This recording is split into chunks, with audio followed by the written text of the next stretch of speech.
The wind in this part of the territory had teeth. It wasn't a gentle breeze that cooled a man's brow, but a raw, scraping thing that scoured the land, peeled paint from wood, and drove grit into the very marrow of your bones. It howled down from the jagged peaks of the Dragoon Mountains, mountains that didn't rise so much as they erupted from the earth, their stony faces set in a permanent, unforgiving scowl. Below them, the high desert stretched out in every direction, a great, pale sheet of alkali dust and stubborn, thorny scrub. The sun was a hammer, beating down from a bleached white sky, baking the life out of anything that wasn't sharp enough, tough enough, or mean enough to survive. This was the world that held Dusthorn, a town that lived up to its name. It wasn't a town born of hope, like those that sprang up around a gold strike or a promised railroad. Dusthorn was a place of necessity, a waypoint for hardy souls heading somewhere better and a final stop for those who had nowhere else to go. Its single street was lined with buildings of weathered, silvered wood, their false fronts leaning like tired old men. The saloon, the general store, the assayer's office, and the blacksmith's forge all seemed to huddle together, bracing against the endless expanse.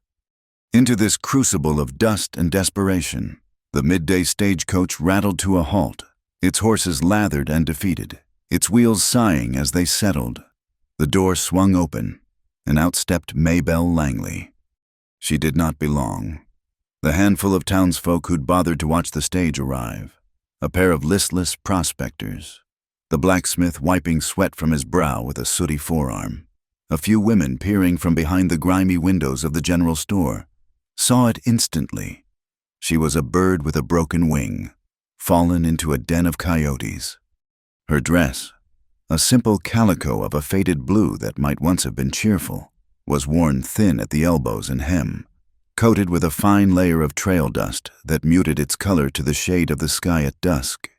It was clean, meticulously so, but it couldn't hide the poverty that clung to her like a second skin. She clutched a small, battered valise to her chest, her knuckles white, her skin, where it wasn't shaded by a plain, ribbonless bonnet, was tanned the color of weak tea, but it was a city pallor underneath, not the deep leathered tan of a woman born to this sun. It was her eyes, though that told the real story. They were a soft, uncertain hazel, but they were fixed on the splintered planks of the boardwalk at her feet, as if she feared that looking up would invite a blow. Her shoulders were slumped, not from the fatigue of the journey, but from a deeper, more permanent weariness. She was a woman trying to make herself small, to take up as little space in the world as possible. No one stepped forward to greet her. No friendly face broke into a smile. The stage driver tossed her valise into the dust beside her, grunted a farewell to the town at large, and climbed back onto his perch, eager to be on his way. Maybelle stood alone in the sudden, oppressive silence, the object of a dozen curious, critical stares. Inside the general store, behind a pyramid of tinned beans, Mrs. Gable, a woman whose face was a roadmap of disapproving wrinkles, nudged her companion. "Look at that one," she whispered, her voice a dry rustle. "Got the city stink all over her. See the way she holds herself, like she's waiting for a man to either hit her or hire her." "Heard tell a letter came for Ezekiel Rowe a week back," the other woman, a rancher's wife with tired eyes, murmured, "from a parson down in San Antonio, asking if he had a place for a girl in need of work." Mrs. Gable sniffed, a sound of profound disdain. "A girl in need of a new start. More like, the parson can call it charity, but I know her kind. Cast-offs. That's what they are. I heard stories from my cousin whose boy was stationed at Fort Clark. Stories about the women who linger around the barracks. Officers' fancies. They call 'em pretty little things they keep for a season, then toss aside when the regiment moves on. She has the look of one of them, used up and sent away where no one knows her shame." The whispers, though she couldn't hear the words, reached Maybelle like a chill. She could feel the weight of their judgment, The hard, unforgiving assessment of women who measured another's worth by the strength of her back and the honor of her name. She had neither. All she possessed was a worn-out letter of introduction from a kind old parson who had taken pity on her. The letter was addressed to a Mr. Ezekiel Rowe, owner of the Three Hollows Ranch, a place the parson had described as remote and in need of a woman's touch. Steeling herself, Maybelle picked up her valise and walked with her eyes still downcast toward the livery stable. The stable owner, a man with a tobacco-stained beard, barely glanced at her. "Looking for a ride to Three Hollows," she said, her voice small, almost swallowed by the vastness of the street. The man spat a brown stream of juice near her worn boots. "Three Hollows? Ain't nothing out that way but rocks and misery. Roe don't come to town more than twice a year. You'll be waiting a long time." I can't wait," she stammered, a note of panic creeping into her voice. He sized her up, his gaze lingering on her worn dress and the faint, shadowy bruises on her arms she tried to keep hidden. "A freight wagon's heading part of the way out in an hour. Jedediah's driving. He might take you, for a price, or for a smile. If you're lucky." He winked, a greasy, unpleasant gesture. Maybelle recoiled, clutching her valise tighter. "I can pay." She had a few coins left, barely enough for a meal, but she would rather starve than offer a smile to a man like that. An hour later, she was perched on the hard plank seat of a freight wagon, beside a silent, grim-faced man named Jedediah, who smelled of sour sweat and cheap whiskey. He took her coin without a word and clucked his team of mules into motion. The journey was a descent into purgatory. The track leading out of Dusthorn was less a road and more a suggestion, a pair of ruts carved through the unforgiving terrain. The wagon jolted and groaned over rocks that jutted from the earth like broken teeth. Dust, fine as flour, rose in a constant, choking cloud, coating her clothes, her skin, her lungs. The landscape grew bleaker with every mile. The carcasses of a coyote and a long-dead cow lay by the side of the track, their bones picked clean by scavengers and bleached white by the sun. Stark monuments to the land's indifference to life. This was a place where things came to die, after what felt like an eternity. Jedediah pulled the wagon to a stop where a barely discernible path forked away from the main track. "This is as far as I go," he grunted, pointing with his whip. "Three Hollows is another 5 miles that way. Follow the canyon wall." Maybelle climbed down, her legs trembling from the constant jarring. "Thank you," she whispered. He didn't reply, just cracked his whip over the mules' backs, and the wagon lumbered away, leaving her utterly alone in a silence so profound it seemed to have weight. The only sound was the ever-present, scraping wind. She picked up her valise and began to walk. The 5 miles were the longest of her life. The sun beat down relentlessly.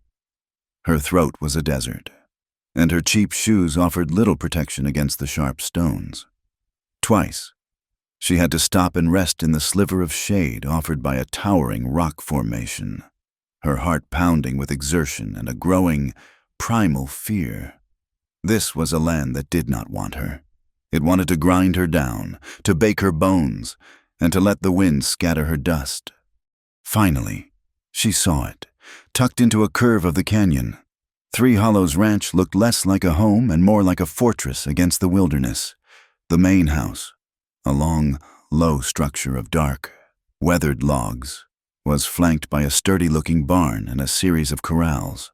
The buildings hunkered low to the ground, as if trying to avoid the notice of the cruel sky.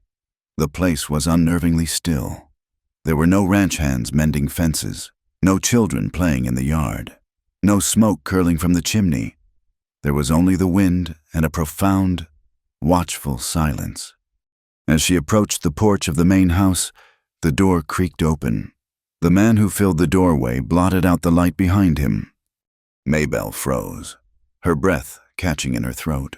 The parson had not prepared her for Ezekiel Rowe. He was a giant.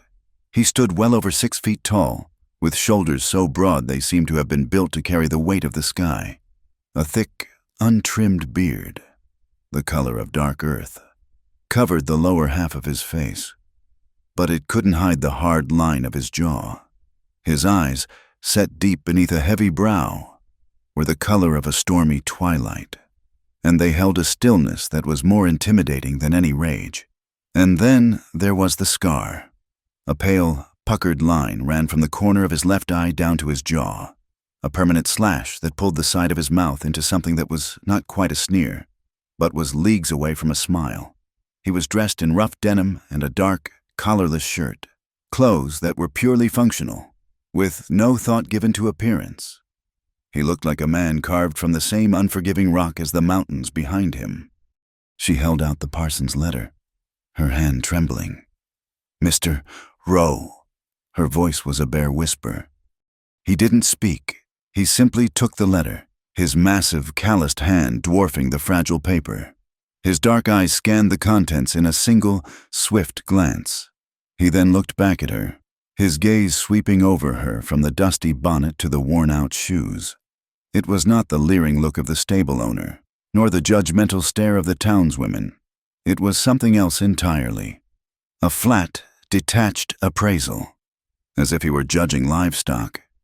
When he finished his assessment, he folded the letter, tucked it into his pocket, and gave a single, sharp nod toward the open door. It was not an invitation, but a command. Follow.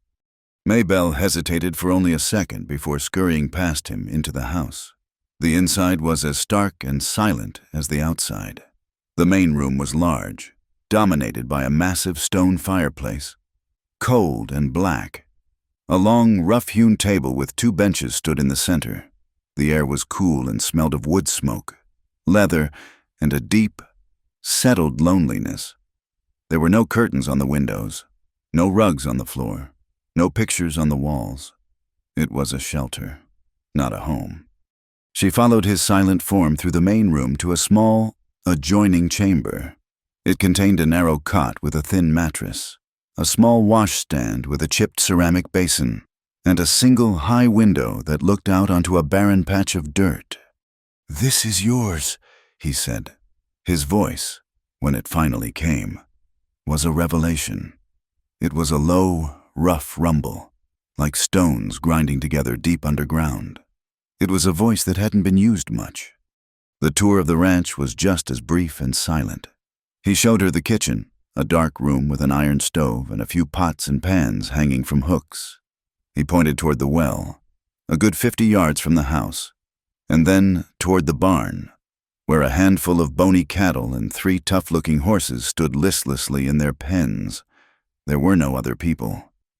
The vast, empty ranch was populated only by this giant of a man, his skeletal livestock, and the ghosts of whatever life had once been there.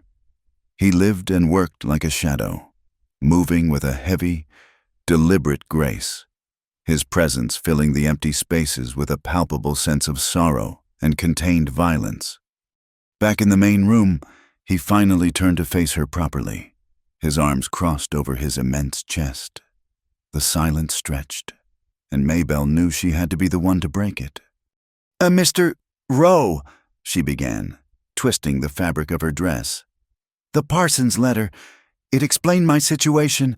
I'm a hard worker. Sir, I can cook and clean and mend. I ain't looking for wages. Not at first. Just a place to sleep. And food. That's all I ask." Her desperation was a raw, open wound. To offer herself up for nothing more than sustenance was the last currency she possessed. Ezekiel Rowe watched her, his twilight eyes unreadable. He seemed to be weighing her words, or perhaps weighing her soul. For a long moment, she thought he would refuse, that he would point her back down the long, dusty track she had just walked. Then, he gave another one of his curt, almost imperceptible nods. It was not an act of kindness. It was a reluctant agreement, a transaction of convenience. He needed a cook. She needed a roof.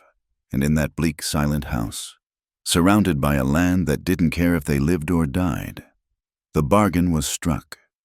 Life at Three Hollows Ranch was measured not in days, but in aches. Dawn was not a gentle arrival of light, but a summons to labor, beginning with the coaxing of a flame from cold kindling in the cast-iron stove. The wood was stubborn and splintery, and Maybelle's city-soft hands were soon a lattice of cuts and scrapes. From the fire, she moved to the water. The well was a long walk from the house, and the 2 heavy oak buckets she carried back seemed determined to tear her arms from their sockets. The journey back was a slow, agonizing trudge, her shoulders burning, the yoke digging into the delicate bones of her neck. Water for cooking, water for cleaning, water for the sparse washing she allowed herself. The well, it seemed, was a bottomless pit of her own exhaustion. Her days were a blur of hard, repetitive tasks. She swept the floors of the silent house, the dust motes dancing in the shafts of sunlight like tiny, mocking sprites. She kneaded dough for bread until her wrists screamed, baked biscuits that were often hard as stones, and stewed tough cuts of beef with wild onions she'd foraged from the canyon's edge. The laundry was the worst of it. She hauled the heavy linens and Ezekiel's rough work clothes down to the creek, her knuckles turning raw as she scrubbed them against a washboard in the cold, clear water, the harsh lye soap stinging every cut. Her body, unaccustomed to such relentless toil, protested with a chorus of bruises that bloomed like faint, purple flowers on her arms and legs. She was perpetually sore, perpetually tired, and perpetually coated in a fine layer of grime. Through it all, Ezekiel Rowe remained a creature of profound silence. He was a specter of dust and denim, moving through the ranch with a heavy, implacable purpose. He ate what she put in front of him without comment, his massive form hunched over the table, his presence filling the room more completely than any conversation could. He would leave before sunrise and return after sunset, his face grim, his clothes stained with the evidence of his own solitary labors. They existed in the same space, 2 lonely planets orbiting a cold, dead star of a house, their paths rarely crossing in a meaningful way. He never offered a word of praise, nor one of complaint. It was as if she were just another part of the ranch's machinery, a component that, for now, was functioning as required. Yet there were anomalies, small, inexplicable cracks in his wall of indifference. One evening, after a particularly brutal day when a splinter had driven itself deep under her thumbnail, she had cried herself to sleep, the throbbing pain a miserable companion in the darkness. When she woke the next morning, a small, dark glass jar sat on her washstand. It was filled with a pungent, pine-scented salve. She never saw him leave it. It was just there. A few days later, after she'd scalded her forearm on the stove, a clean strip of linen for a bandage appeared in the same spot. He never acknowledged these gifts, and she never dared to thank him for them. To speak of them would be to break the unspoken rules of their arrangement, to admit a connection that was too fragile, too strange, to be exposed to the harsh light of day. But she knew he watched her. She could sometimes feel his gaze on her back as she worked, a heavy, unreadable scrutiny. The land itself was a relentless adversary. The summer sun grew hotter, more punishing, turning the canyon into a furnace. One afternoon, Maybelle was down at the creek, finishing the last of the laundry. The heat was a physical weight, pressing down on her head and shoulders. The air shimmered, and the glare off the water was blinding. She felt a wave of dizziness, the steady rhythm of her scrubbing slowing as the world began to tilt. The buzzing of insects in the dry grass grew loud, then faded to a distant hum. She pressed a hand to her forehead, trying to steady herself, but the ground seemed to fall away from beneath her feet. The last thing she saw was the bleached white sky spinning into darkness. She awoke with a gasp. She was not on the hard, sun-baked earth by the creek. She was being carried. A profound sense of disorientation washed over her, followed by a jolt of sheer, animal panic. She was held fast in a cradle of immense strength, her head resting against a chest as broad and solid as a wall of rock. The scent of sun-baked dust, leather, and the clean, masculine scent of his skin filled her senses. It was Ezekiel. He had one arm hooked under her knees and the other supporting her back, carrying her as effortlessly as he might carry a sack of feed. Her bonnet had fallen off, and her hair, damp with sweat and creek water, was a tangled mess around her face. Her wet dress clung to her body, outlining the shape of her legs, her waist, the curve of her breasts, with an intimacy that made a hot flush of shame creep up her neck. She was exposed, vulnerable, utterly helpless in his grasp. She risked a glance up at his face. He was staring straight ahead, his jaws set, his gaze fixed on the house. But she saw the subtle shift in his eyes as he felt her stir. He looked down at her, and in that moment, the world stopped. His eyes, usually so guarded and stormy, held a different light. It was not desire, not in the predatory way she had known from other men. It was something far more complex and unnerving. A raw, unguarded look of confusion, of concern, and of an awareness that seemed to shake him to his core. It was the first time he had truly looked at her not as a servant, but as a woman, a fragile, living, breathing woman in his arms.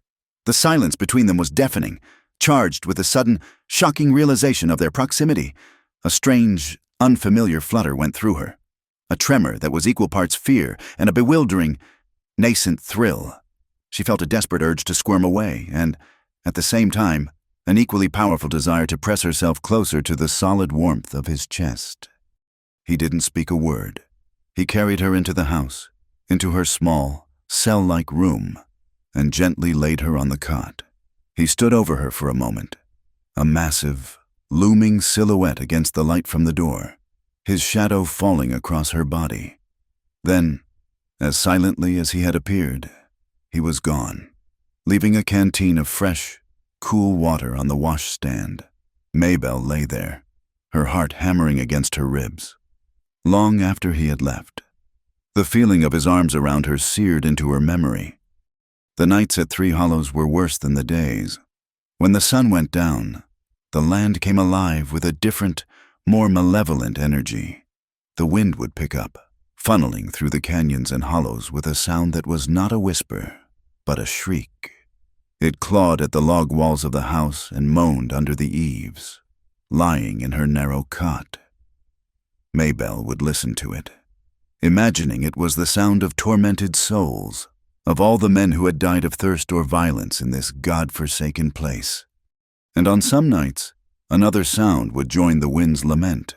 It came from Ezekiel's room, a low, guttural groan that would build into a cry of pure, undiluted agony. And in that cry, she would hear a single, tortured name, torn from the depths of his sleeping soul. Asterisk Eleonora, asterisk. The first time she heard it, she sat bolt upright in bed, her blood running cold. It was the sound of a man being ripped apart from the inside. She soon learned that it was a regular torment, a ghost that haunted his sleep. Eleonora. The name was beautiful, a stark contrast to the ugliness of his grief. She began to piece the story together on a rare trip into Dusthorn. Ezekiel needed supplies, and he'd loaded the wagon in his usual silence, merely gesturing for her to climb aboard. In the general store, while Ezekiel was loading sacks of flour and salt, she lingered near the counter, pretending to inspect a bolt of fabric. It was then she heard them, the townswomen, Mrs. Gable and her friend, their voices a venomous whisper. "See him? The beast himself," Mrs. Gable said, her mouth a thin, disapproving line. "And he's got that little stray with him. I wonder how long she'll last." "It's a wonder he tolerates anyone out there, after what happened to Eleonora," the other woman replied, her voice filled with a grim, morbid relish. "Poor girl. So pretty, and carrying his first child, too. They say the bandits came at midday. They wanted the payroll he was supposed to be holding for the mining company, but he'd already taken it to the assayer." Mrs. Gable leaned closer, her eyes gleaming. "And when they didn't find it, they took their anger out on her. Jedediah, the freight driver, was the one who found him. Said Roe was just sitting on the porch, rocking back and forth, covered in her blood. And the things they did to her, they say they took her head clean off, threw her body down the well. Maybelle felt the blood drain from her face. She leaned against a barrel, feeling sick. And the well's been poisoned ever since, in more ways than one. The woman continued. They never caught the men who did it. The law, anyway. But a month later, 3 drifters who'd been bragging about a big score down in Tucson were found in a box canyon 10 miles north of here, or what was left of them. No bullet holes, no knife wounds. The sheriff said it looked like they'd been torn apart by a grizzly bear. But there ain't been grizzlies in these mountains for 20 years. Everyone knows it was Roe. Everyone knows he hunted them down and paid them back with his own 2 hands. Maybelle stumbled out of the store, gulping in the dusty air. The silent, hulking man loading the wagon was no longer just her employer. He was a figure of immense tragedy. A man hollowed out by a grief so profound it had curdled into something terrible and dangerous. The stories, the whispers, the fear in the townspeople's eyes, it all clicked into place. He wasn't just quiet. He was silenced, entombed in a past too horrific to speak of. That knowledge changed everything. His silence was no longer an absence, but a presence. His gruffness was a shield. The little jars of salve were messages from a man who had forgotten the language of kindness. One night, a week later, she was jolted awake by a crash from the main room, fearing bandits or something worse. She crept from her bed, her heart in her throat. The main room was lit by a single, guttering oil lamp he'd left burning on the table. Ezekiel stood by the cold fireplace, his back to her. A clay mug lay shattered at his feet. He must have knocked it over in the dark. He stood perfectly still, his massive shoulders slumped.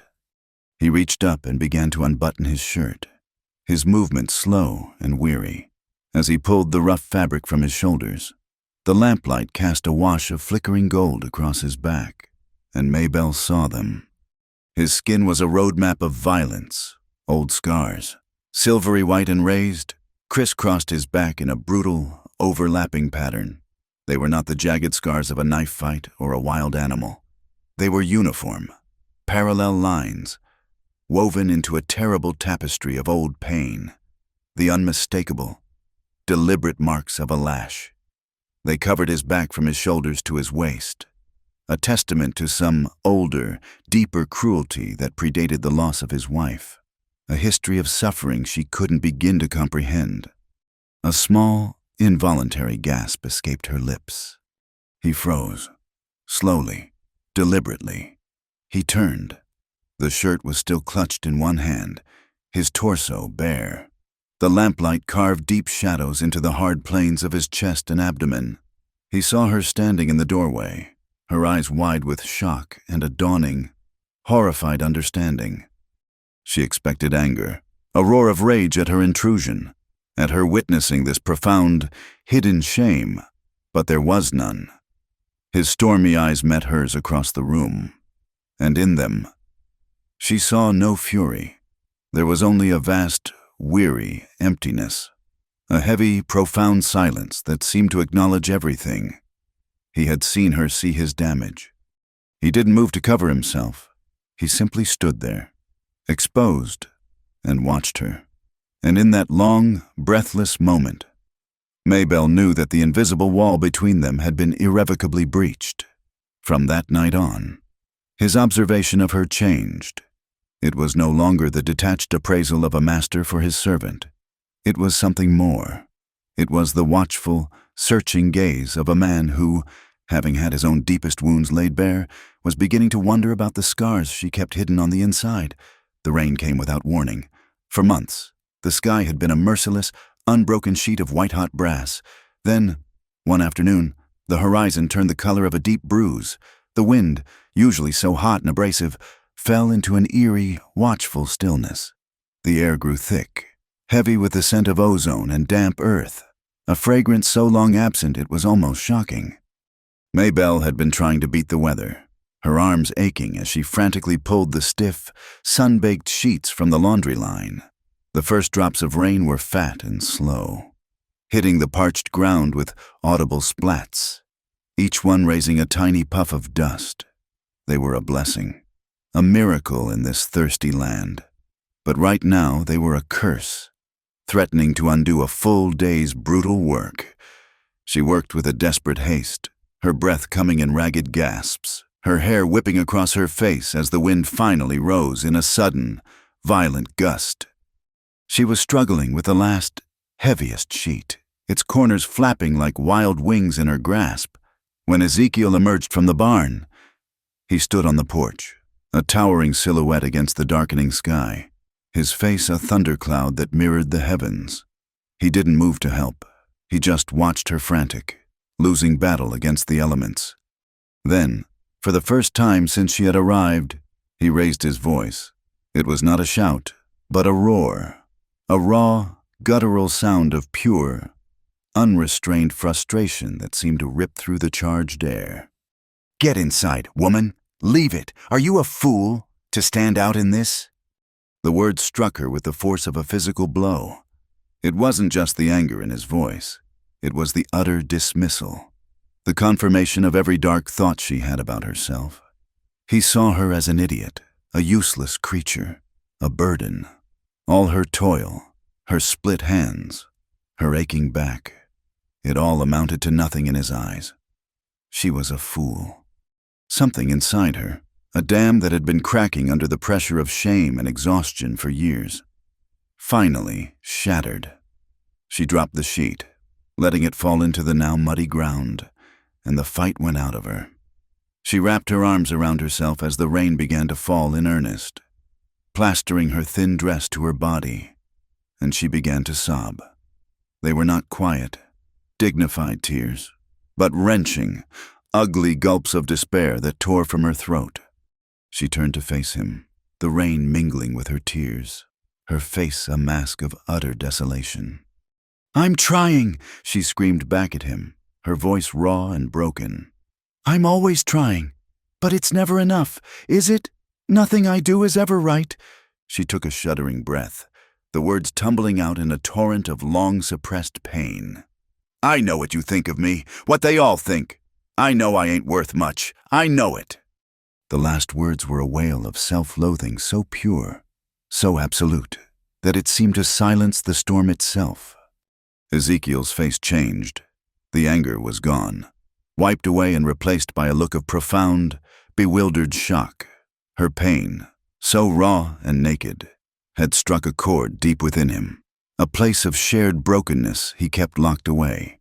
He strode across the yard in 3 long strides, the mud sucking at his boots.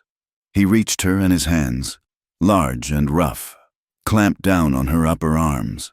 She flinched, expecting him to shake her, to punish her for her outburst. Instead, he just held her, his grip firm but not bruising. He loomed over her, the rain running in rivulets down his face and into his beard. His voice, when he spoke, was a low, ragged rasp, as if the words were being torn from his very soul. "Don't," he rasped. "Don't you ever say that again." It wasn't a command, not really. It was a plea, a desperate, gut-wrenching appeal from one shattered person to another. He pulled her, stumbling and unresisting, toward the house, out of the deluge and into the cool, dark shelter of the main room. They stood there for a long moment, dripping onto the wooden floor, the only sounds the drumming of the rain on the roof and their own ragged breathing. The air was thick with unspoken things. Maybelle was trembling, spent and ashamed of her outburst. Ezekiel looked lost, as if he'd been thrown into a deep and unfamiliar sea without knowing how to swim. Without a word, he went to the great stone hearth, knelt on one knee, and with practiced, steady hands, began to build a fire. Soon, a small, hungry flame licked at the kindling, growing steadily into a warm, crackling blaze that pushed back the gloom and the chill. He gestured for her to sit on the worn animal hide that served as a rug before the fireplace. She obeyed numbly, huddling close to the warmth, her wet dress pooling around her. He sat down beside her, Not close enough to touch, but near enough that she could feel the heat radiating from his massive body. They sat in silence, watching the flames. Two soaked and solitary figures in the vast, lonely house. The firelight danced on their wet faces, catching the glint of tears on her cheeks and illuminating the deep, sorrowful lines etched around his eyes. Her hair, heavy with rain, was plastered to her scalp and cheeks. Slowly, hesitantly, as if his own arm were a foreign object he could barely control. He lifted his hand. She saw it tremble in the firelight. He reached toward her, and she flinched, a lifetime of expecting blows making her recoil. He stopped, his hand hovering in the space between them. Then, gently, so gently she barely felt it, he brushed a stray, wet strand of hair from her cheek. His calloused fingertips, rough from rope and wood and iron, were impossibly soft against her skin. It was a touch devoid of demand, a simple, human gesture of something, comfort, pity. She didn't know, but it sent a shudder through her entire body. He let his hand fall back to his side. The silence returned, but it was different now. The tension had been replaced by a fragile, tentative truce. "I'm sorry," he said, his voice a low rumble that was almost lost in the sound of the fire. "For yellin'. It was wrong." Maybelle could only nod, unable to find her voice. An apology from this man was as rare and shocking as the rainstorm outside. He stared deep into the flames, his broad shoulders slumping as if under an immense weight. "This ranch, the rain, it brings things back." He paused, and she knew he was not just talking about the laundry. "Eleonora, she loved the rain, said it was the land's way of washing itself clean." He spoke the name without the sleeping, agonized cry she was used to hearing. He said it softly, with a reverence that was heartbreaking. She was everything this land ain't, soft and bright." He swallowed hard, the sound loud in the quiet room. "The day they came, it was a day like this, hot, still, waiting for a storm that never broke." He fell silent, lost in the memory. Maybelle waited, knowing that to speak would be to shatter the spell. "They didn't just kill her," he finally continued, his voice thick with a grief so raw it was terrifying. We were expecting a baby. She was barely showing. We hadn't even picked a name yet. We'd argue about it, laughing.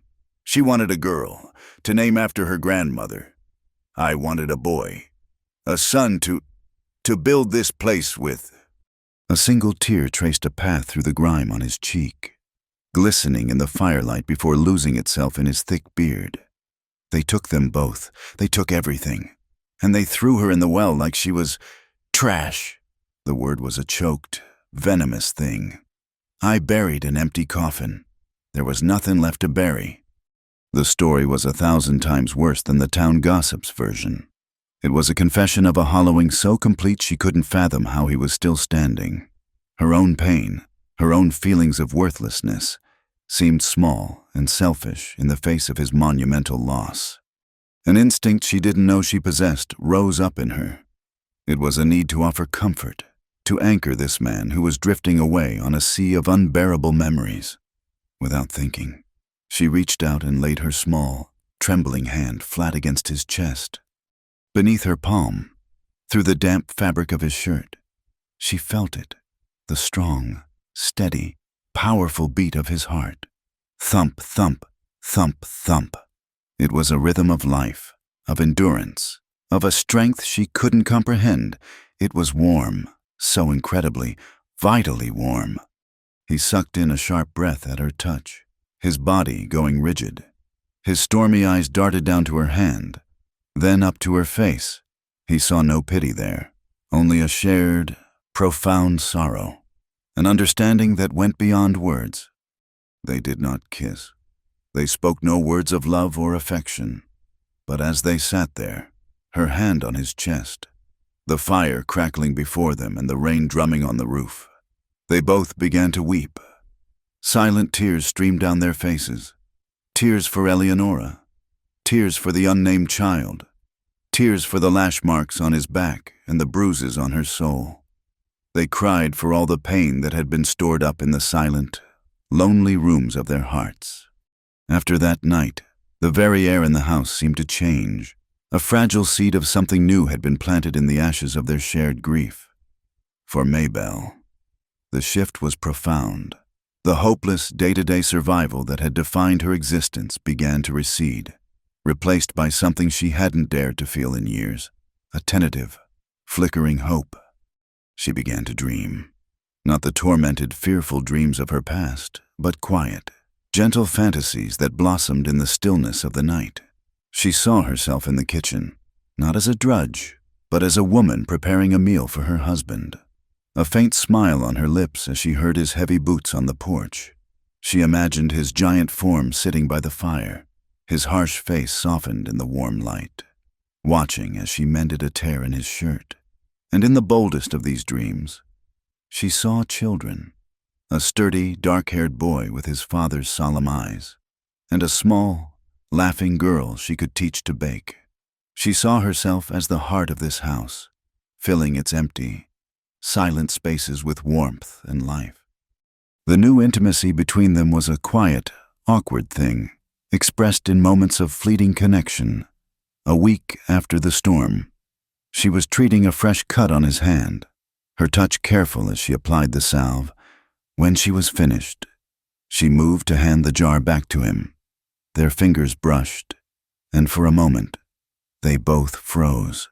His hand, which could have crushed hers without effort, was still. Her hand, small and scarred from her labors, rested against his. She was acutely aware of the contrast, the sheer size and power of him, the rough texture of his calloused skin against the relative softness of hers. It was a moment that stretched into an eternity, a silent conversation passing between their fingertips. Neither of them pulled away. It was a shared, hesitant acknowledgement of the current that now flowed between them. A strange and powerful new feeling began to stir within her, a feeling that was both terrifying and exhilarating. It was a hunger, a deep and aching need that had nothing to do with food or shelter. It was not a carnal sensation alone, though there was an awareness of him as a man that she could no longer ignore. It was something deeper, a craving of the soul.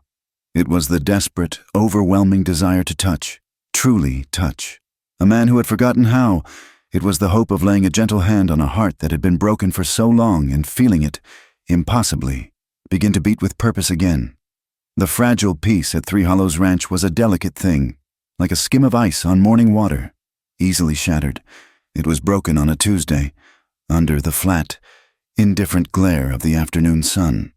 A rider appeared on the horizon, not a common drifter or a lost prospector, but a man who rode with an air of purpose. His horse was a fine-looking sorrel, not a durable ranch pony, and the man himself sat in the saddle with a coiled, easy grace that spoke of a life spent with a gun on his hip. As he drew closer, Maybelle, who was sweeping the porch, felt a knot of pure, cold dread tighten in her stomach. He was dressed in tailored trousers and a clean duster, a town man's attire, but it was his face that made her heart stop. A handsome face, in a cruel sort of way, with a thin, knowing smile and eyes that missed nothing. She had seen that face before, in the dusty streets outside the Fort Clark barracks in Texas, a lifetime ago. His name was Clay Mercer. He'd been a man of nebulous employment back then, a card sharp, a hired gun, a man who always seemed to be in the service of those with power and loose morals. Now, he wore a silver star pinned to his vest, a recent and, by the look of him, convenient appointment as a deputy for Dusthorn's mayor. He swung down from his horse, his spurs jingling with a sound that was jarringly out of place in the ranch's profound silence. He let his gaze sweep over the hardscrabble ranch, a look of faint amusement on his face. Then his eyes landed on Maybelle, and the amusement sharpened into a predatory gleam of recognition. "Well, I'll be," he said, his voice a smooth, confident drawl. He took off his hat, revealing slick, dark hair. "Little songbird, I thought I recognized the look of you from a distance. Figured you'd have flown farther than this. Maybelle stood frozen, the broom clutched in her hands like a weapon. Her tongue was a lead weight in her mouth. The past she had run so far and so hard from had just ridden into her yard. Ezekiel emerged from the barn, his shadow preceding him.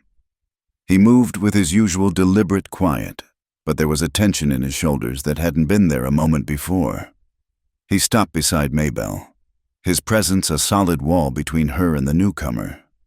He didn't speak, merely waited, his stormy eyes fixed on Mercer.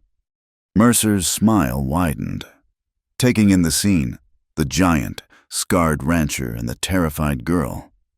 He was enjoying himself. Just paying a social call, Roe, the mayor, likes to keep tabs on his outlying constituents. His gaze slid back to Maybelle, dripping with insinuation. Didn't realize you'd taken on such pretty help. He took a step closer, his eyes raking over Maybelle, deliberately stripping her bare with his stare. You know, I remember a girl looked a lot like you down in Texas. Hung around the fort, real popular with the officers for a time, especially a certain Captain Thorne. Then one day, she just disappeared. Thorne got tired of his toy, I suppose. It's a shame what happens to the cast-offs from the Texas forts. They tend to drift. He let the words hang in the air, each one a poisoned dart. Maybelle went deathly still. The blood drained from her face, leaving her skin the color of ash. Her carefully constructed world, the fragile hope she had nurtured in this lonely place, was crumbling around her. He had named her shame, her deepest wound, and laid it bare for Ezekiel to see. She couldn't look at Ezekiel. She could only stare at the dust, waiting for the final, killing blow of his disgust and rejection. It did not come. Instead, there was a sudden, swift movement beside her. It was a blur of righteous fury, an explosion of the violence Ezekiel kept so tightly chained within him. He took one step forward, and his right fist, a hammer of bone and calloused flesh, connected with Clay Mercer's handsome face. The sound was a sickening, wet crunch of breaking bone and cartilage. Mercer staggered back, crying out in pain and surprise, his hand flying to his face. Blood gushed from his nose, spilling down his chin and onto the clean fabric of his duster. He stared at Ezekiel, his eyes wide with a mixture of rage and genuine fear. Ezekiel stood over him, his chest heaving, his body radiating a lethal menace. His voice, when he spoke, was not a shout, but a low, terrifying growl that promised death. "She stays here," he snarled, each word a stone. "She's mine." The declaration, so possessive, so absolute, struck Maybelle with more force than Mercer's taunts. "She's mine." It was a claim, a brand, a shield thrown over her when she had expected a shove. Mercer, clutching his bloody nose, managed a pained, furious sneer. "Yours? You want to claim a camp follower? Roe? A common whore? Fine. But the whole territory will know what you're keeping in your house. I'll see to it that every man, woman, and child in Dusthorn knows you're shacked up with a soiled dove playing housekeeper. We'll see how long your precious solitude lasts then." With that, he stumbled back to his horse, mounted with a pained grunt, and galloped away, leaving a trail of dust and blood spatters in his wake. The silence he left behind was a ringing, terrible thing. Maybelle finally dared to look at Ezekiel. His face was a mask of stone, but his eyes were blazing with a fire she had never seen before. She didn't see disgust. She saw a terrible, protective rage, and it was that, more than anything, that broke her. "No," she whispered, shaking her head, the tears she had held back finally spilling over. "No, no, no." She backed away from him, toward the house. "You have to send me away, now!" "I ain't sending you anywhere," he said, his voice still rough. "You have to!" she cried, her voice rising with hysteria. She followed him into the dark interior of the house, her words tumbling out in a frantic, desperate plea. "Didn't you hear him? He'll destroy you. He'll tell everyone. and they'll believe him because it's true. It's all true. I'm ruined, and I've ruined you." "You've ruined nothing," he bit out, turning to face her in the middle of the room. "How can you say that?" she sobbed, beating a fist against her own chest. "I'm poison. Everything I touch, I spoil. My whole life. It's been nothing but running from what I am. And now I've brought it here, to your home. I've tainted you. Please, Ezekiel, if you have any kindness for me at all, you'll let me go. Let me walk away before I bring the whole world down on you." "No." The word was final, absolute. "Why?" she screamed, her face contorted in anguish. "Why would you keep something so worthless, so broken?" It was their first argument, a storm of her frantic self-hatred against the immovable object of his will. It was a battle of her despair against his refusal to let it win. He stalked toward her, his face a mask of torment. He looked as if he wanted to shake her, to roar at her until she saw sense. But he was a man with no words for the tempest inside him. So he used the only language he had left. He closed the distance between them, his big hands coming up to cup her face, his thumbs stroking away her tears with a desperate roughness. She stared up at him, her breath catching in her throat, her pleas dying on her lips. And then he lowered his head and kissed her. It was not a gentle kiss. It was a kiss of raw, desperate force, a kiss born of rage and grief and a pain so deep it had no name. His mouth was hard on hers, demanding, silencing. It was a kiss that spoke of his own scars, of his own loneliness, of his violent, unspoken claim on her. It was a kiss that said, asterisk, you are not worthless. You are not leaving. You are mine. For a moment, she was too shocked to respond. Then, a wave of feeling so powerful it buckled. Her knees washed through her. She didn't fight him. She surrendered to him. She kissed him back with all the desperation in her own soul, her hands coming up to clutch at his shirt. It was a collision of two broken people, a drowning man pulling another onto his raft. The kiss was punishing, and yet, underneath it all, it was a promise. It was the most profound act of acceptance she had ever known. When he finally broke the kiss, they were both breathless, their foreheads resting against each other. The argument was over. Everything had been said in that single, violent, and beautiful act.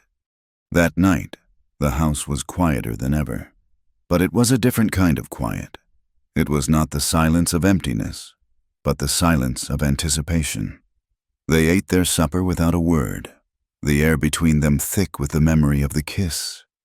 After, she found herself in the kitchen, the heart of her small domain, her hands trembling as she washed the dishes. She heard his footsteps behind her and turned. He stood in the doorway, watching her, his face illuminated by the soft glow of the lamp on the table. He said nothing, but his eyes asked a question she was too afraid to answer. She dried her hands and walked toward him, her heart pounding a frantic rhythm against her ribs. She stopped just before him, her gaze on the strong column of his throat. "I need you," she whispered, the words a raw confession, an admission of everything she had been trying to deny. He reached out and gently touched her cheek, his thumb tracing the line of her jaw. "You are not a piece of property," he said, his voice a low, gravelly murmur. His words were a direct refutation of her past, an attempt to give her back the dignity that had been stolen from her. Tears welled in her eyes again, but this time they were not tears of despair. "I know," she whispered, her voice thick. "I just want to belong to someone." That was all it took. He led her back into the warm, small kitchen. There, in the humble, domestic space, surrounded by the scent of wood smoke and dried herbs, they crossed a line. It was not the frenzied, desperate act she had known before, an act of submission to a man's power. It was a slow, tender exploration. It was the whisper of his breath against her ear, the startling warmth of his skin against hers as he unbuttoned her dress. It was the feel of his large, calloused hands, so surprisingly gentle as they mapped the curves of her body, not with ownership, but with a kind of wondering reverence. She touched him in return, her small hands tracing the hard muscles of his chest, her fingers hesitating over the faint, puckered scar above his heart. They did not go all the way. It was a night of discovery, not conquest. It was a language of touch, of soft sighs, of whispered reassurances in the dark. It was enough. It was more than enough. Later, he carried her to his own bed, the first time she had ever been in his room. He held her close, her back pressed against his chest, one of his strong arms wrapped around her waist. She lay there, listening to the steady, reassuring beat of his heart against her back, a sound she had first felt through the palm of her hand. For the first time in her memory, she felt safe, truly, completely safe. She was not a cast-off, not a toy, not a worthless, tainted thing. She was Maybelle, and she was in the arms of Ezekiel, and she belonged. They fell asleep tangled in each other's limbs, like two weary travelers who had finally found shelter, feeling, for the very first time, permitted to live as human beings. The peace they had found was a fragile, stolen thing, and they both knew it wouldn't last. It was less than a week later when the outside world returned, and this time, it came with the force of a judgment. Maybelle was outside, scattering feed for the few chickens she kept, when she saw the plume of dust on the horizon. It was too large for a single rider. As the cloud grew, it resolved into a group of about a dozen men on horseback, riding not with the easy gait of travelers, but with the grim, unified purpose of a posse. At their head, his broken nose still swollen and discolored, was Clay Mercer. He had traded his deputy's star for the unofficial badge of a mob leader. The men who rode with him were a collection of dust-torn, self-righteous and fearful ranchers, storekeepers, prospectors, their face set in grim, determined lines. They were not coming for a social call. They were coming to cleanse their community. Ezekiel appeared at her side as if from the very earth, a long-barreled shotgun held loosely in the crook of his arm. He didn't look at her. His stormy eyes were fixed on the approaching riders. "Go inside," he said, his voice a low, flat command. "No," she replied, her own voice trembling but firm. She would not hide. She had caused this storm, and she would not let him face it alone. He gave a curt, almost imperceptible nod, a silent acknowledgement of her resolve. Together, they walked to the gate at the edge of the property, a simple wooden barrier that suddenly seemed like the last bastion against an invading army. Ezekiel stood just before it, his feet planted wide, the shotgun now held at a casual but ready angle. Maybelle stood a few paces behind him, her hands clenched so tightly her knuckles were white. The riders reined in before the gate, their horses snorting and stamping in the dust. The air was thick with a hateful, menacing silence. Clay Mercer surveyed them, a triumphant sneer on his bruised face. "Row," he called out, his voice carrying an official, sanctimonious tone. "We're here on behalf of the decent folk of Dusthorn. We've come to escort this woman out of our territory. She ain't welcome here. Her kind brings nothing but trouble and filth." One of the other men, a portly shopkeeper Maybelle recognized, chimed in, his voice quivering with a mixture of fear and bravado. "We won't have a whore living amongst us, tainting our families." Ezekiel's expression did not change. He was a mountain of impassive granite, seemingly unmoved by their insults. He shifted his weight slightly, and the twin muzzles of the shotgun seemed to rise an inch, a subtle but unmistakable threat. His voice, when he spoke, was dangerously quiet, yet it carried across the yard with chilling clarity. "The only filth I see is sitting on those horses." He took a step forward, his gaze sweeping over the faces of the men, each one flinching as his eyes passed over them. "You are not setting one foot on this property, and you are not touching her." He paused, letting the weight of his words settle. "To get to her, you'll have to come through me." It was a simple statement of fact, an unbreakable promise of violence. The men in the posse shifted uneasily in their saddles. They had come to intimidate a lone woman, not to face down the legendary, homicidal rage of Ezekiel Rowe over a loaded shotgun. The story of the three drifters in the box canyon was suddenly very fresh in their minds. Clay Mercer, seeing his authority waver, pushed his horse forward. "Are you willing to die for her, Rowe, for a $5 tramp?" It was then that Maybelle found her voice. The thought of Ezekiel's blood soaking into the dust because of her was more than she could bear. "Ezekiel, no," she pleaded, stepping forward to touch his arm. "Please, don't do this. He's right. I'm not worth it. Let me go. I'll leave.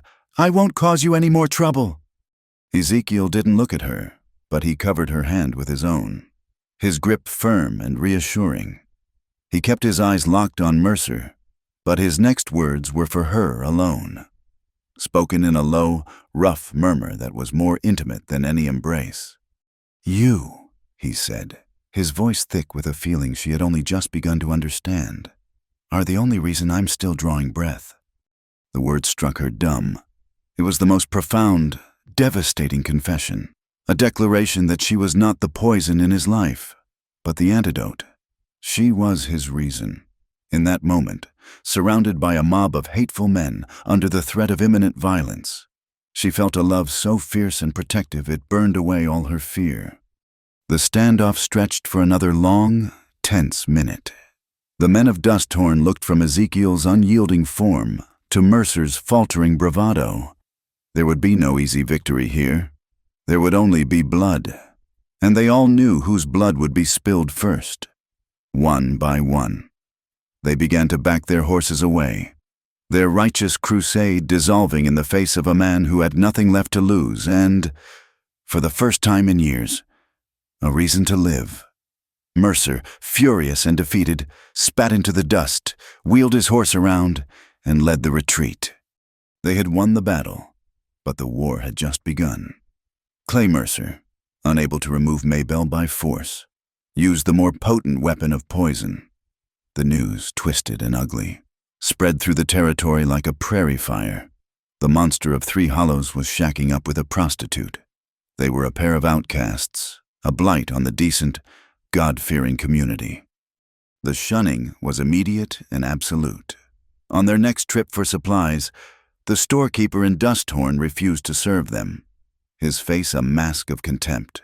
The blacksmith wouldn't even look at Ezekiel when he inquired about shoeing a horse. Doors were closed in their faces. Whispers and hateful glares followed them down the single, dusty street. They were utterly, completely alone. The cruelty of man was soon matched by the cruelty of nature. The rare rainstorm that had brought them together was a false promise. It was followed by week after week of relentless, punishing sun. The sky remained a pale, cloudless expanse. The creek slowed to a muddy trickle and then disappeared altogether.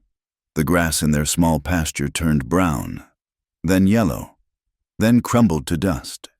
The earth of the small vegetable garden Maybelle had so carefully tended cracked open in a great, thirsty maw. Their world began to shrink. The cattle, their ribs stark beneath their hides, grew weak, one by one. They began to die, their bony carcasses a testament to the ranch's slow starvation. They were trapped, isolated on an island of dying land, with no one to turn to. The silence in the house grew heavier, filled not with grief, but with the gnawing tension of hunger and hopelessness. Maybelle watched Ezekiel grow gaunter, the lines of worry deepening around his eyes. He worked from before dawn until after dusk, hauling water from the nearly dry well, trying to save the last of his herd, his movements slow with exhaustion. She saw the despair he tried so hard to hide, and it broke her heart. She had nothing. She had come to him with nothing but the clothes on her back and a history of shame. But there was one thing left, one small, final link to a life before everything had gone wrong. It was a small, silver locket, given to her by her mother long ago. Inside were two tiny, faded portraits of the parents she barely remembered. It was all she had left of them, of a time when she was just a child, innocent and loved. One morning, without telling Ezekiel, she saddled one of the remaining horses, She tucked the locket into a small cloth pouch and rode not east toward Dusthorn, but west, a grueling, full-day ride to the next town, a small mining settlement called Redemption. There, where no one knew her face or her story, she walked into a pawn shop and sold her last treasure. The shopkeeper, a man with greedy eyes, gave her only a fraction of what it was worth, but it was enough.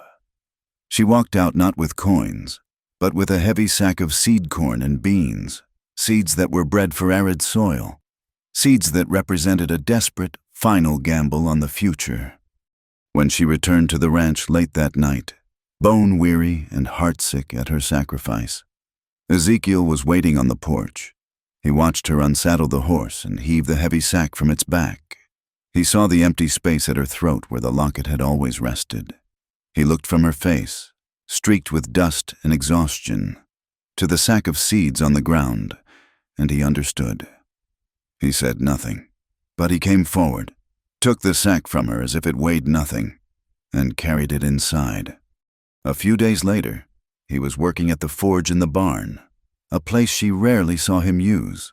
The rhythmic clang of a hammer on metal rang out through the still, hot air. She was curious, but she didn't interrupt him. That evening, as they sat by the fire, the silence between them comfortable now, not strained, he reached into his pocket. "Hold out your hand," he said, his voice a low rumble.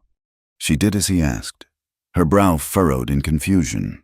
He took her hand in his own calloused and stained with soot. From his pocket, he produced a small, dark, imperfect circle of metal.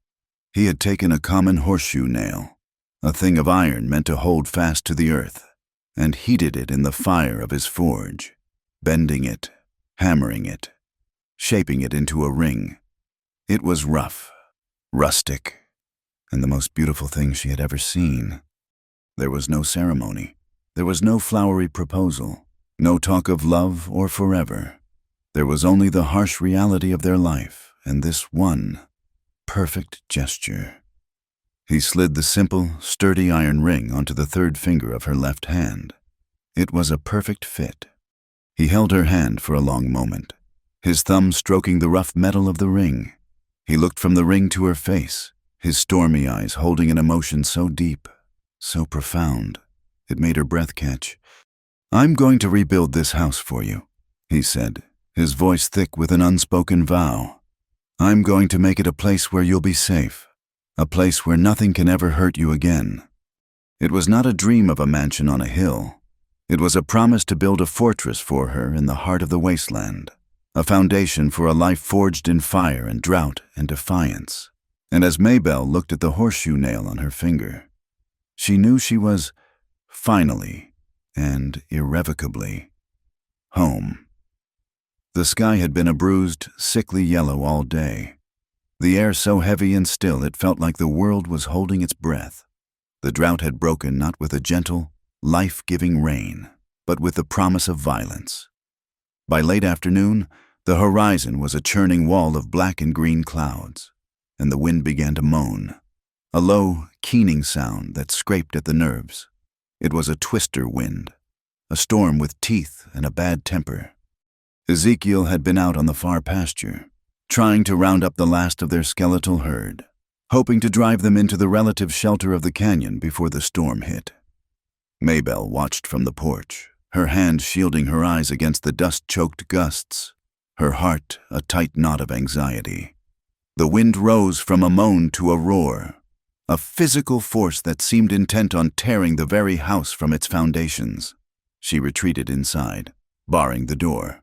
The sound of the storm, a deafening, chaotic symphony of shrieking wind and rattling timbers. Then came a flash of light so brilliant it bleached the world white, followed instantaneously by a crack of thunder that sounded like the sky splitting in two. The house shuddered, the air filled with the sharp, acrid smell of ozone and something else, something burning. Peering through the grimy window, Maybelle saw it. A jagged tongue of lightning had struck the corner of the barn.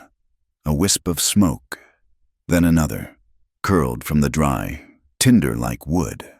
In a matter of seconds, A hungry orange flame licked up the side of the wall. The barn, the shelter for their few remaining animals, the storehouse for their meager winter feed, was on fire. Panic, cold and sharp, seized her. Inside that barn were the 2 young calves they had managed to keep alive, the small, fragile symbols of a future they were fighting so desperately for. Ezekiel was too far away. He would never make it back in time. There was no one else. She didn't even think. She unbarred the door and threw herself out into the teeth of the gale. The wind tore at her, nearly knocking her off her feet. Debris, leaves, twigs, small stones, pelted her like shotgun pellets. She ran, head down, staggering toward the barn as the flames, fed by the furious wind, roared up the side of the structure. The heat was a solid wall, but she pushed through it, her lungs searing with the smoke. Inside, the barn was an inferno of black smoke and swirling embers. The 2 calves were huddled in a corner stall, their eyes wide with terror, bawling in panic. The main beam above them was groaning, black and charred. "Come on!" she screamed, her voice lost in the roar. She unlatched the stall gate and tugged at the nearest calf. It was paralyzed with fear, refusing to move, with a strength born of pure adrenaline. She put her shoulder into its flank and shoved, forcing it toward the door. It stumbled out into the relative safety of the yard. She turned back for the second one. As she reached it, a section of the hayloft, fully engulfed in flames, collapsed. A shower of burning hay and embers rained down on her. A searing pain shot through her left arm and shoulder as the fire kissed her skin. She cried out, stumbling back, her thin dress smoking. Through the thickening, choking smoke, she saw the main beam sag, then give way. She barely had time to throw herself backward before it crashed down where she had been standing, sending a volcano of sparks and flame toward the roof. The last thing she remembered was a profound, crushing weightlessness as the smoke filled her lungs and the world dissolved into black. Ezekiel had seen the lightning strike from 2 miles away. A primal fear, cold and absolute, gripped him. He abandoned the cattle and ran, a desperate, lung-bursting sprint across the rock-strewn pasture. The wind fought him every step of the way, but the image of Maybelle alone in that house, with a fire on the horizon, drove him onward. He ran with a terror he hadn't felt since the day he'd come home to find another kind of destruction. By the time he reached the ranch, his lungs were on fire and his heart was a wild drum against his ribs. The barn was a funeral pyre, flames leaping high into the stormy sky. He saw one calf wandering dazedly near the house, but not the other. And he did not see Maybelle. "Maybelle!" His voice was a raw, terrified roar that was ripped away by the wind. He scanned the yard, his eyes wild. He saw her then, a crumpled heap near the burning maw of the barn entrance. A sound of pure, animal agony tore from his throat. He ran to her, heedless of the searing heat, his heavy boots crushing hot embers. He fell to his knees beside her, his hands hovering over her still form, afraid to touch her, afraid of what he would find. Her face was smudged with soot, her dress was scorched and torn, and a raw, angry burn covered her shoulder and arm. He gathered her into his arms, his movements frantic but gentle. Her head lolled back against his arm. She was limp, lifeless. "No," he breathed, the word a prayer, a denial. "No, no, no." He pressed his ear to her chest and heard it, the faint, fluttering beat of her heart. He stood, lifting her as if she weighed nothing, and turned away from the fire. He didn't notice the sharp rock that sliced through the sole of his worn boot, gashing his foot. He didn't feel the pain. All he felt was the fragile weight in his arms and the all-consuming terror of losing her. He stumbled toward the house, his own blood leaving a dark trail in the dust behind him. "Maybelle," he chanted, his voice breaking. "Maybelle, open your eyes. Please, please. Maybelle." He repeated her name over and over, a desperate litany against the howling of the storm. a plea to a god he had long ago forsaken. She awoke to silence. The storm had passed. The first thing she saw was his face. He was sitting in a chair beside the bed, leaning forward, his elbows on his knees, his massive frame slumped in utter exhaustion. His face, illuminated by the soft light of a single lamp, was a portrait of devastation. The harsh lines of his grief were deeper than she had ever seen them. His eyes, when they met hers, were not stormy or guarded. They looked shattered, as if the man of granite had been broken into a million pieces. "Ezekiel?" Her voice was a dry, scratchy whisper. His whole body shuddered with a relief so profound it was almost violent. He reached out and took her uninjured hand, his grip so tight it was almost painful. He brought her hand to his lips, his beard rough against her skin, and held it there. He couldn't speak. He just closed his eyes, his shoulders shaking. She saw then the crude, bloody bandage on his foot. She saw the soot staining his face and hands. She saw the truth in his shattered eyes.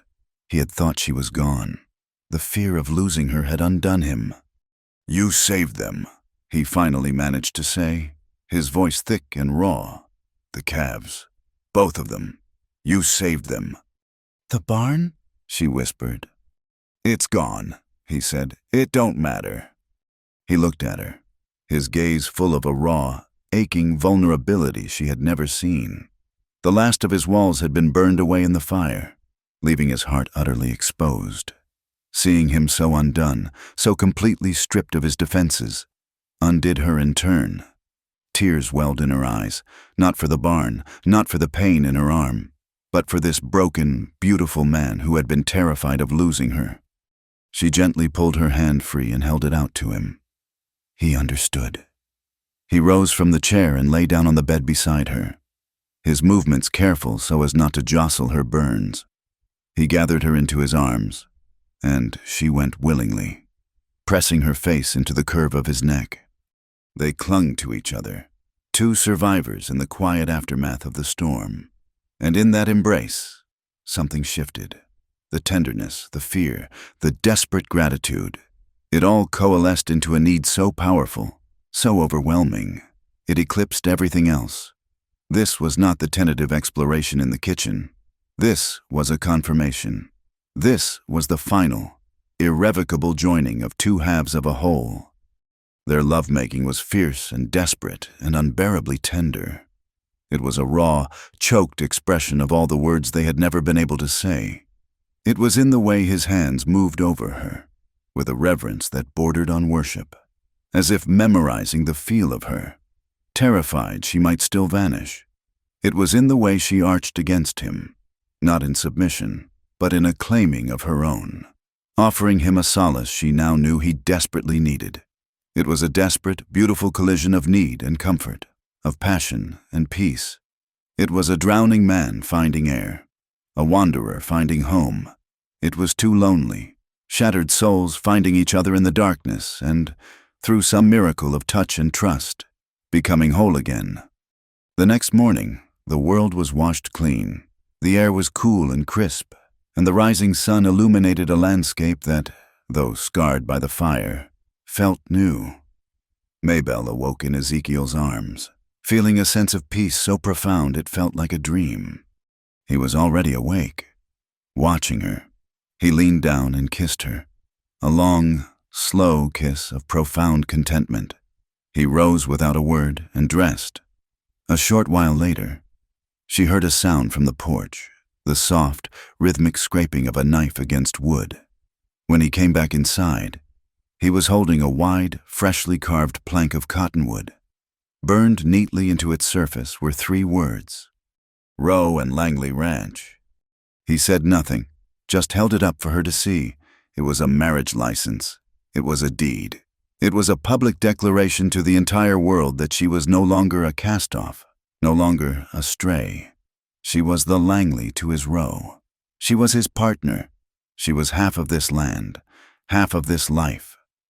Tears of pure, unadulterated joy streamed down her face. He took her hand, the one with the horseshoe nail ring, and led her outside. Together, They hung the new sign over the doorway to the house. It was a defiant flag planted in the heart of their enemy's territory, a symbol of their new beginning.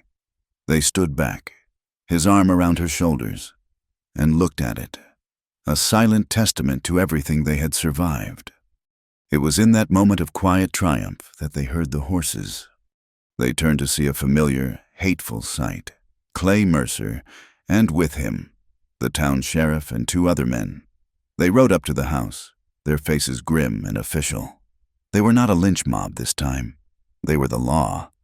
Mercer dismounted, a smug, triumphant look on his face. He held up a piece of paper. Ezekiel Rowe, Maybelle Langley. By the authority of the Territorial Magistrate of Dusthorn, under the Decency and Vagrancy Statutes, I have here a duly authorized writ of expulsion. He unrolled the paper and read from it in a loud, mocking voice. For engaging in acts of moral turpitude and for being a corrupting influence upon the township, the woman known as Maybelle Langley is hereby ordered to vacate this territory within 24 hours. Failure to comply will result in her arrest and imprisonment. He rolled the paper back up, his eyes glittering with malice as he looked at Maybelle. The law has spoken. You have to go. The law was a piece of paper, but it had the weight of an executioner's axe. There was no appeal, no argument. Ezekiel could have fought, could have barricaded them inside the house and met the law with the barrel of his shotgun. But they both knew it would only end one way, with his death and her imprisonment. Their defiance had bought them a few precious days, but the world, with its cruel and arbitrary rules, had finally won. They left at dawn. The sheriff and his men sat on their horses by the gate, a silent, grim-faced honor guard ensuring their exile. They packed little, a canteen of water, a sack with some dried beef and hardtack, a blanket, and the small pot of healing salve. Maybelle paused at the door, her eyes fixed on the new, hand-carved sign. Asterisk Row and Langley Ranch asterisk. It had hung there for less than a day, a testament to a future that was already dead. Ezekiel took her hand, his touch gentle, and led her away. He did not look back. He had already buried one life on this land. He would not watch the death of another. They didn't take a horse. The animals were too valuable, and they were needed for the ranch that the law, in its infinite justice, would likely seize and auction off. They walked away from the scorched earth memory of the barn, away from the silent house, and into the vast, unforgiving wilderness of the Badlands. The journey was a descent into a sun-bleached hell. They traveled west, into a region the prospectors called the Devil's Anvil. It was a labyrinth of sun-baked canyons and shifting dunes of coarse, gritty sand that slid and whispered under their feet. The sun was a relentless, malevolent eye in a white sky, sucking the moisture from their bodies and the hope from their souls. The landscape was a study in death, decorated with the skeletons of long-dead animals and the twisted, thorny carcasses of desert plants. By the 3rd day, their water was gone. Their lips cracked and bled. Their throats were raw, and every swallow was an agony. They walked in a haze of heat and exhaustion, the world shimmering and tilting around them. Ezekiel, his large frame requiring more water, began to suffer first. His long, steady strides shortened, and a faint tremor ran through his powerful body. Maybelle walked beside him, her smaller, lighter body faring slightly better, though she felt as if her own bones were turning to dust. She would watch him, her heart aching, and when he stumbled, she would put her small frame against his and steady him, offering a strength she didn't know she possessed. It was their vulnerability that drew the predators. On the 4th day, as they staggered through a narrow, rock-strewn arroyo, 2 men seemed to materialize from the heat haze. They were gaunt, desperate-looking men with the hollow, hungry eyes of human coyotes. They saw a giant of a man, weakened and stumbling, and a lone woman. They saw an easy prize. "Well now," the taller one said, his voice a dry rasp. He held a long, wicked-looking knife. Look what the sun baked up for us. A big ox and a pretty little filly. Hand over what you got, and we might let you die of thirst instead of bleeding." Ezekiel pushed Maybelle behind him, his body a shield. In his exhausted state, he was slower than he would normally have been. He had no weapon but his fists. He met the first man's charge with a brutal, sweeping blow that sent the man sprawling, his jaw broken. But as he turned, the second man lunged, his knife flashing in the merciless sun. Ezekiel grunted, a deep, guttural sound of pain. He staggered back, his hand flying to his side. The second man, emboldened, lunged again. But Ezekiel's primal survival instinct, honed by a lifetime of pain, took over. He caught the man's knife wrist in a grip of iron, twisting until the bone snapped with an audible crack. The man screamed. Ezekiel's other hand, a massive fist, came up and struck the man in the temple. He dropped like a stone and did not move. The first man, clutching his shattered jaw, scrambled away into the rocks, leaving his partner to the buzzards. The fight was over in seconds, but the cost was catastrophic. Ezekiel leaned heavily against the canyon wall, his face pale and beaded with sweat. He looked down at his side. A dark, ugly stain was spreading rapidly across his shirt, the blood almost black as it soaked into the dusty fabric. The knife wound was deep. "Ezekiel," Maybelle breathed, rushing to him. "It's nothing," he grunted, but as he tried to push himself off the wall, his legs buckled, and he slid to the ground. The combined effects of the wound, the heat, and the dehydration had finally overwhelmed his immense strength. A terror colder than any winter wind washed over Maybelle. She was alone, in the middle of nowhere, with the man she loved bleeding at her feet. For a moment, she was paralyzed by the sheer, overwhelming hopelessness of it all. The old, familiar voice of despair whispered in her ear, "This is the end. You are worthless. You will watch him die, and then you will die." But then another voice, a newer, stronger one, rose to meet it. It was the voice that had screamed her defiance during the rainstorm, the voice that had found its courage in the shelter of his arms. She looked at his face, now slack with the onset of shock, and she remembered his words, spoken with such raw certainty as they faced the mob. "You are the only reason I'm still drawing breath." "No," she whispered to the desert, to the sky, to the ghosts of her past. "Not here, not like this." She tore a strip from her petticoat and pressed it hard against the wound, trying to staunch the bleeding. She got her shoulder under his arm and heaved. "Get up, Ezekiel! You have to get up, please!" He was a dead weight, his consciousness fading. "So tired.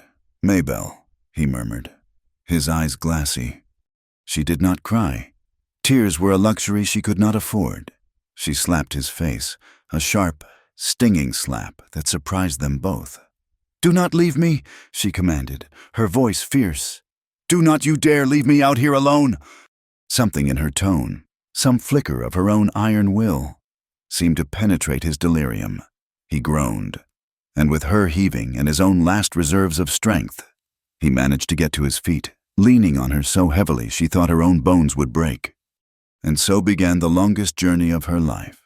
She became his crutch, his will, his reason. Every step was an agony. She half carried, half dragged him, her own thirst a raging fire in her throat, her muscles screaming with the strain. He would stumble and fall, and she would somehow find the strength to get him up again. She spoke to him constantly, her voice a low, desperate murmur, telling him about the ranch, about the sign they had hung, about the life they would build, forcing him to hold on to the future. She did not know where she was going. She only knew she had to keep moving, one agonizing step at a time. Just as the sun began to set, casting long, monstrous shadows across the land, she saw it, a dark shape against the horizon, too square to be a rock. It was a house, an abandoned soddy, its roof sagging, its door hanging off a single hinge, a monument to some other family's failed dream. To Maybelle, it was the most beautiful thing she had ever seen. She got him through the doorway, and he collapsed onto the hard-packed dirt floor, finally succumbing to the fever that had been building in his blood. She found a rusty bucket and a nearly dry well outside. After several attempts, she managed to bring up a bucket of murky, stagnant water. It was barely drinkable, but it was wet. She spent the night tending to him. She cleaned the wound as best she could. It was inflamed and ugly. She bathed his face, forcing drops of the precious, brackish water between his cracked lips. He tossed and turned in a fevered delirium, crying out a name she had not heard in a long time. Eleonora *. But then he would cry out for her. Maybelle. Don't leave. As the fever raged, she sat beside him, holding his hand. Her voice the only anchor in his storm-tossed mind. She talked to him, filling the empty, lonely silence of the sod house. She told him things she had never told another living soul. "When I was a little girl," she whispered, her voice soft in the darkness. "After my mother died, I lived in an orphanage for a while. All the other girls, they dreamed of being adopted by a mother who would give them pretty dresses. But I always dreamed of a father, a big, strong father, someone who would pick me up and put me on his shoulders so I could see the whole world.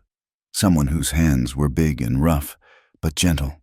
Someone who would stand between me and all the bad things. And no matter what, he wouldn't let them get me." She paused, her throat tight with unshed tears. "I used to pretend he was just away, and that one day he would come and get me. He never did." She squeezed his hand. "Until you." He stirred, his eyes fluttering open. They were glassy with fever, but for a moment, they were lucid. He looked at her, truly saw her, sitting there in the dark, her face pale with exhaustion, her dress torn and stained with his blood. A look of infinite tenderness passed over his face. He lifted his hand, the one she was holding, and weakly touched her cheek. "My wife," he murmured, his voice a hoarse, feverish rasp. "Don't you cry. I'm here." The words struck her with the force of a revelation. My wife, Not a claim of ownership made in anger, but a simple, profound statement of fact whispered in the shadow of death. It was a vow. It was a truth. It was everything. He slipped back into delirium, but she clung to those two words as if they were a lifeline. She did not know how, but she would not let her husband die in this desolate place.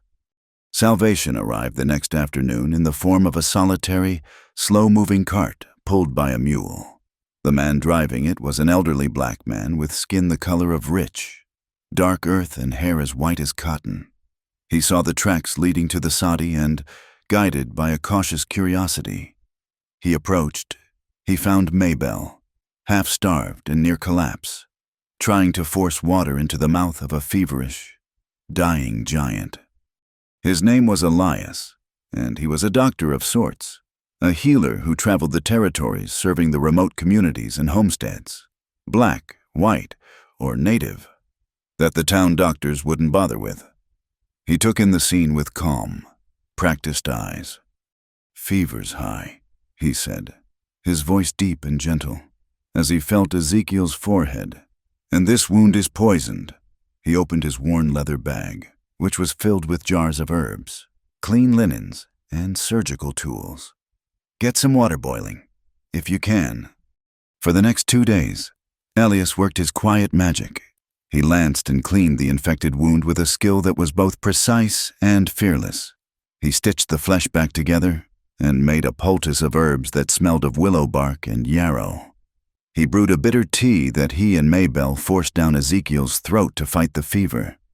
On the second evening, as Ezekiel slept for the first time without the violent tremors of fever, Elias sat with Maybelle outside the soddy, sharing a small piece of dried meat. "You've got a fighter there," Elias said, nodding toward the house. "He is the strongest man I have ever known," Maybelle said quietly. Elias looked at her, his old eyes full of a wisdom that went far beyond medicine. And he's got a fighter for a wife. I've been on this road a long time, child. I've seen the kinds of things folks do to each other for greed, or for fear, or for the color of a man's skin. I've seen a lot of ugliness." He paused, looking out at the vast, indifferent desert. "But I know true love when I see it. It ain't in fancy words or pretty dresses. It's got a look to it, a look of desperation and defiance. It's the look of two people holding on to each other when the rest of the world is trying to tear them apart. You two have it." His words, a simple validation from a kind stranger, gave her a strength she hadn't known she was lacking. The next day, Ezekiel was awake and lucid, the fever broken. He was weak, but he was alive. He looked at Maybelle, his eyes clear and full of a love that needed no words. He looked at Elias, the black man who had saved him without question or prejudice, and gave a slow, solemn nod of gratitude. They had a choice. They could continue west, as Elias was doing, and try to disappear, to start a new life under new names, always looking over their shoulders. That evening, Maybelle sat beside Ezekiel. "We could keep running," she said softly. "It's what I've always done." He reached for her hand, the one with the horseshoe nail ring. "Is that what you want?" She looked down at their joined hands. She thought of the hateful faces in Dusthorn, and she thought of the hand-carved sign hanging over the door of a house that was hers. Theirs. "No," she said, her voice clear and strong. "Running is for people who have nothing to lose. We have a home. We have a name. I won't let them take that from us." She looked up, her eyes meeting his. "I want to go back. Ezekiel, I want to go back and face them. Together." A slow smile spread across his face, the first genuine smile she had ever seen. It transformed his harsh, scarred features into something beautiful. "All right, my wife," he said. "We'll go back." The journey back to Dusthorn was not a retreat, but a reclamation. With Elias the doctor's gift of his mule, a small supply of food, and Ezekiel's wound slowly healing, they traveled with a new, quiet purpose. They were no longer exiles fleeing into the wilderness. They were homesteaders returning to their land. The fear was gone, replaced by a hard, brittle resolve. As they crested the last rise overlooking the valley, they expected to see the familiar signs of life, the thin ribbon of smoke from the blacksmith's forge, the distant figures of ranchers, the general bustle of a town, however small. Instead, an unnatural quiet lay over Dusthorn.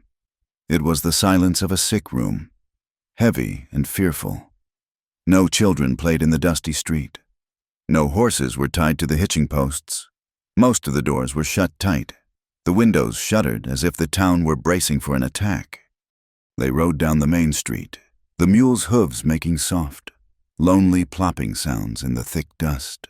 The first person they saw was the sheriff, the same man who had served them the writ of expulsion. He was slumped on a bench outside his office, his face a pale, pasty gray, his body racked with shivers despite the oppressive heat. He looked up as they approached, his eyes glassy and unfocused. He showed no surprise, no anger, only a profound, weary misery. You came back," he rasped, his voice a dry crackle. "What's happened here?" Ezekiel's voice was low, devoid of accusation. "The well," the sheriff croaked, gesturing with a trembling hand toward the town's central water source. "The big one. It's gone bad. The fever, it came on fast. We're calling it the milk fever. First you get the chills, then the fire in your gut, then you just waste away." He was seized by a fit of violent coughing that left him breathless. "The doctor's dead, so is the parson. We've lost a dozen. More. The ones who can still walk are too scared to help the ones who can't." Maybelle looked at Ezekiel. In his eyes, she saw not a flicker of satisfaction, no grim pleasure at the town's deserved fate. She saw only the quiet understanding of a man who knew loss. They had come back to face a judgment, but they had walked into a plague.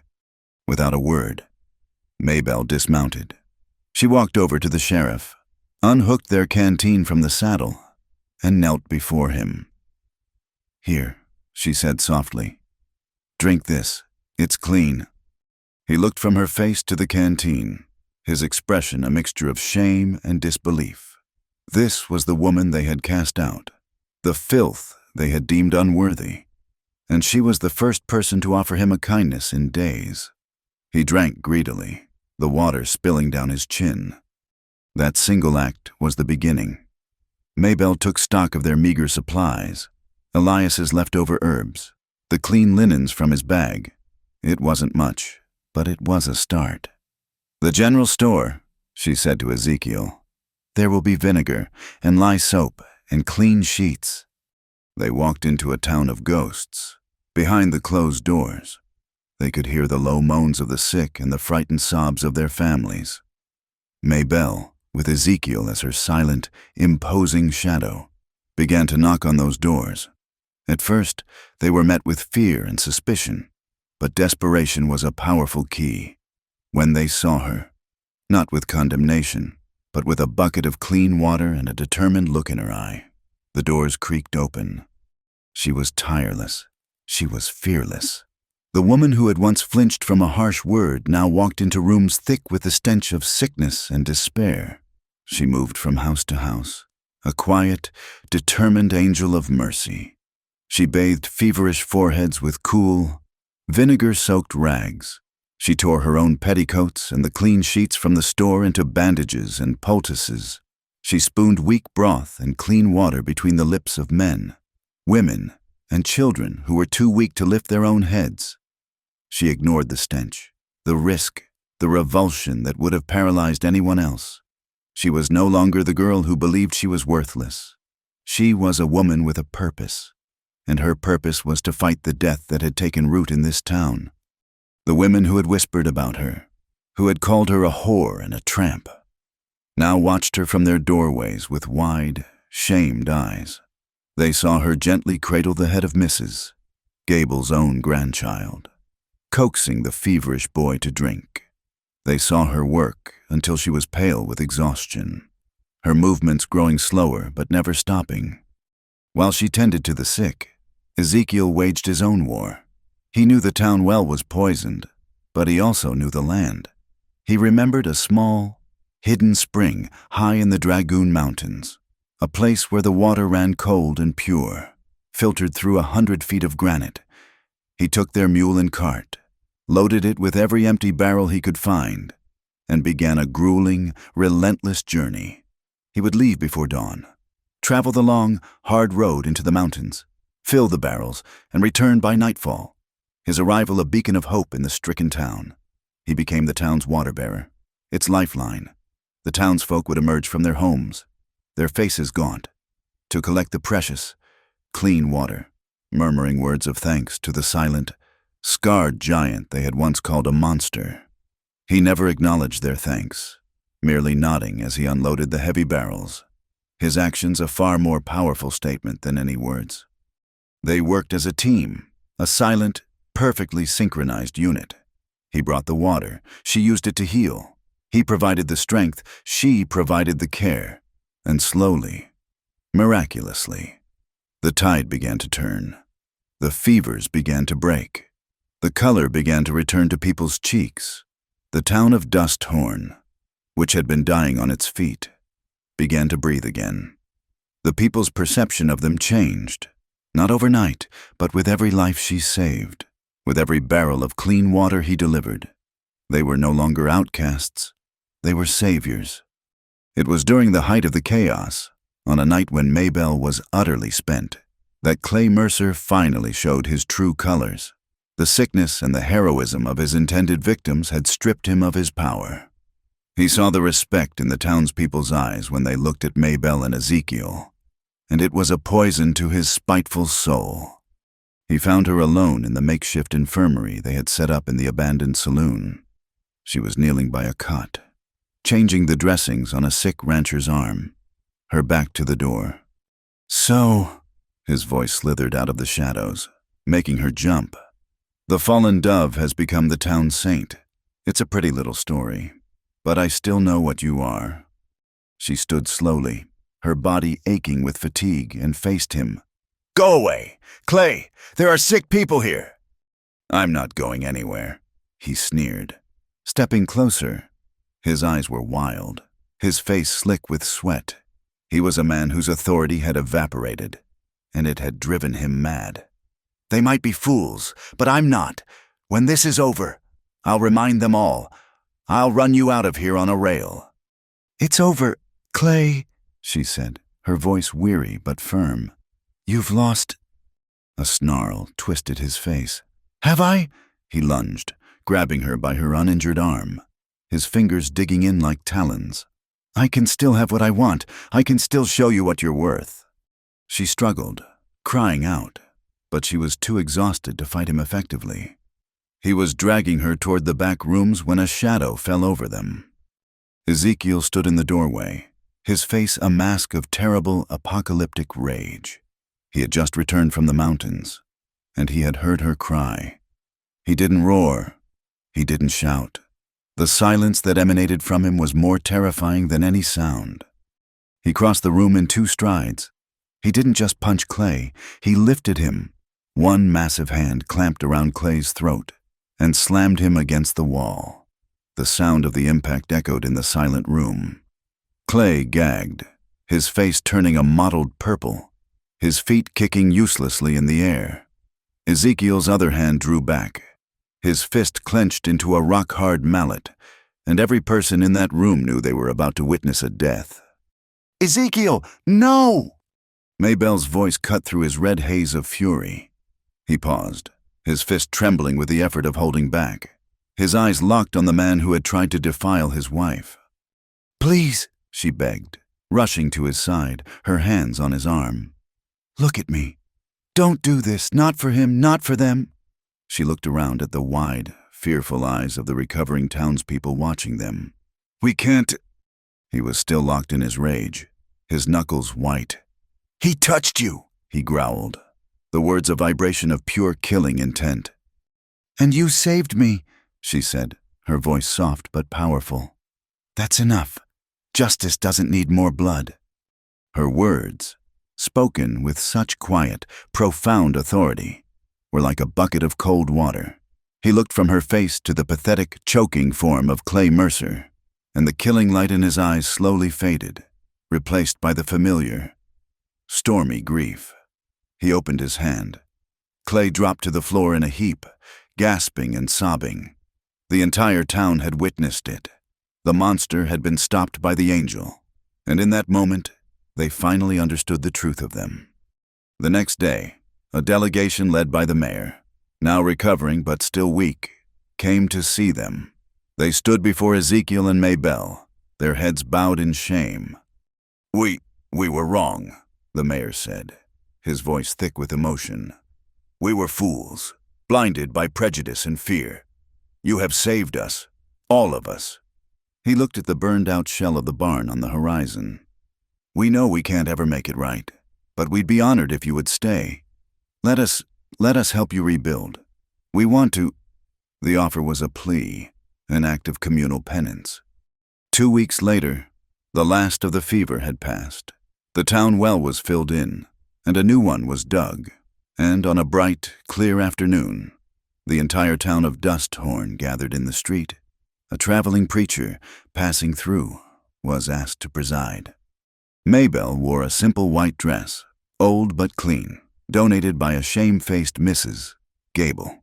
She stood before Ezekiel, her hand in his, the rough iron ring on her finger a symbol of their journey through the fire. The sun shone on her face, and she was, to him, more beautiful than any sunrise. The preacher spoke his words, but they were just noise. The only thing that mattered was the feel of Ezekiel's large, warm hand holding hers. When the preacher was finished, Ezekiel turned to her, his gaze so full of love it took her breath away. He gently touched her cheek, his thumb stroking her skin. "You once told me," he said, his voice a low, rough rumble that was for her alone, "that you ain't worth much." He paused, his stormy eyes holding hers. but you are everything I will ever need." He leaned down and kissed her, not with the desperation of their first kiss, but with the slow, sure, and eternal promise of a husband. And the people of Dusthorn, the very ones who had cast them out, broke into a cheer, a sound of redemption that echoed through the clean, clear air of the valley. Thank you for listening to this story. We'd love to know where in the world you're tuning in from, so please drop a comment below and let's connect. If you enjoyed this journey, please consider subscribing to the From Wild West channel and sharing your thoughts on the story. Your support means the world to us.